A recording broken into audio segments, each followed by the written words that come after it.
राहुरी तालुक्यातील देवळाली प्रवरा येथे आदिवासी कुटुंबावर झालेल्या हल्ल्याच्या निषेधार्थ एकलव्य संघटनेचा भव्य मोर्चा। नगराध्यक्ष कदमांना मार लागला ही वस्तुस्थिती आहे, मात्र आई बहिणींवर अन्याय करणाऱ्यांना माफी नाही, शिवाजीराव ढवळे यांनी केले विधान। देवळाली प्रवरा येथील वाद हा लहान मुलांच्या पबजी खेळण्याच्या कारणावरून किरकोळ कारणातून झाला होता।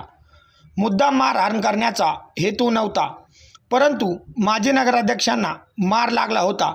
कायद्याने त्यांना गुन्हा दाखल करण्याचाही अधिकार होता, मात्र 350-400 जणांहून अधिक जमावाने रात्री आदिवासी वस्तीवरील लाईट बंद करून घराची नासधूस तोडफोड करून आई बहिणींवर अन्याय करणाऱ्यांच्या चुकीला आता माफी नाही।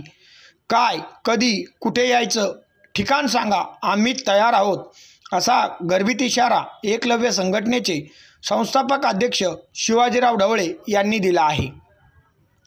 राहुरी तालुक्यातील देवळाली प्रवरा येथील आदिवासी कुटुंबावर झालेल्या हल्ल्याच्या निषेधार्थ एकलव्य संघटनेचे संस्थापक अध्यक्ष शिवाजीराव ढवळे यांच्या नेतृत्वाखाली राहुरी पोलीस ठाण्यावर जन आक्रोश मोर्चाचे आयोजन करण्यात आले होते। आज मंगळवारी भर दुपारी 1 वाजता रखरखत्या उन्हामध्ये आदिवासी बांधवांनी हा मोर्चा पोलीस ठाण्यावर आणला होता।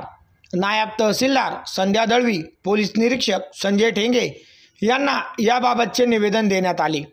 प्रसंगी शिवाजीराव ढवळे यांनी पोलीस प्रशासनावर गंभीर आरोप करत महिलांवर हल्ला करणाऱ्या आरोपींवर 2 दिवसात कडक कारवाई करावी, अन्यथा जिल्हाभरातील तहसील कार्यालयात आदिवासी समाजाच्या वतीने अन्नत्याग आंदोलन करण्याचा इशारा देण्यात आला।